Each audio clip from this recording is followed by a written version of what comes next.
রেখে আসা হলো। কিছুক্ষণ পর মালাকুল মাউত সাইয়েদনা সুলাইমানের কাছে হাজির।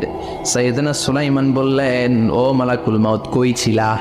কই, একটু আগে হিন্দুস্তান থেকে আপনার ওজিরের রূহ কবজ করে আসছি।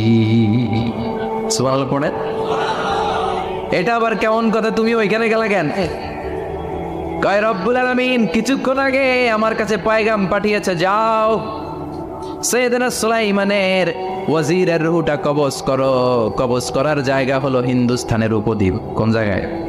মালাকুল মাউত এসে দেখে সুলাইমান নবীর সাথে মিটিং করে। ওয়াজির কার সাথে মিটিং করে? সুলাইমান নবীর সাথে। কিন্তু ফরমানে লেখা রূহ কবজ করতে হবে কোথায়? হিন্দুস্তানে। সুবহানাল্লাহ না?